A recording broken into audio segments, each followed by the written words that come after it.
Galatians 6:3. If anyone thinks himself to be something, when he is nothing, he deceives himself. Jesus says you have no life in yourself. We have no life in ourselves. The scriptures tell us that apart from him, we can do nothing. We have to realize freshly that we are nothing. And if we think anything otherwise than that we we have life in ourselves, that we have strength in ourselves, that we can accomplish things apart from him, this is deception itself. I was reading on the plane also from this outstanding book called Spiritual Counsels by Thomas Charles. He writes this concerning being arrogant and proud. He says, do we not, even the best of us, find ourselves every day, almost in everything, acting as if we had an all-sufficiency of might and power in ourselves, and as if our own arms were to bring us salvation? And in this case, may the Lord well say, behold, man is become as one of us. We are in a manner become insensible, that in him we live and move and have our being. But we act as if we had everything in ourselves. He has this way of saying things in here, being a God unto ourselves. This is the deceit of arrogance, this self-deception, realizing in ourselves something of value, something of significance apart from him. We become gods unto ourselves. As he says it here, we act as if we have everything in ourselves. He actually goes on and he talks about thinking of ourselves with such pride that we are blinded to the invisible hand that keeps us.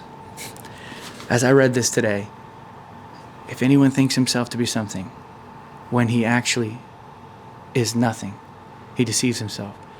It really hit me. Lord, help me remember who you are as the all-sufficient one, and how I am in myself, having no life in myself, no strength in myself, that I can do nothing apart from you.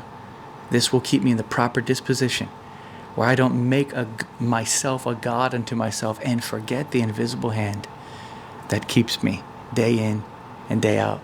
So I'm here at the Chicago Hub event. This place is pretty cool. I'll show you.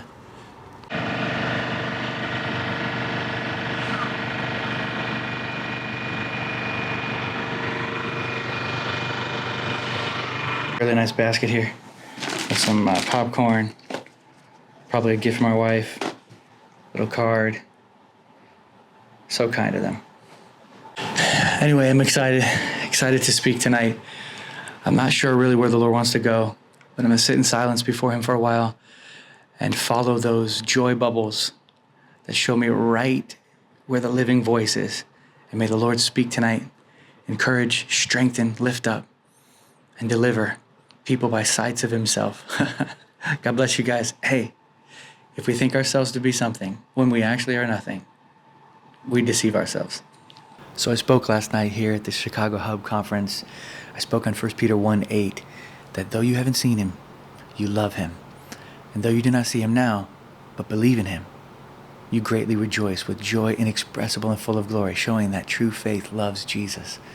And loving Jesus is really just real faith in him. But this morning I was looking at when Jesus tells Peter what kind of fate he has. Then Peter, thinking about this, looks back at John and he says, Lord, what about this man? And then Jesus says to him, if I want him to remain until I come, what is that to you? You follow me. It hit me that sometimes I look at what God is doing with other people or what people are doing, and I think to myself, what are they doing? Or what is God doing with that person? And it shows here, this is not my concern. Jesus says, if I want them to remain until I return, what is that to you? You follow me. Maybe our awareness of God's presence and following after him in obedience is hindered, stopped up by turning our eyes to what other people are doing, or how other people are following him, or what God is doing with other people. We must follow him. Give him all of our attention This is what Jesus is rebuking Peter for. Don't worry about it, man. Follow me.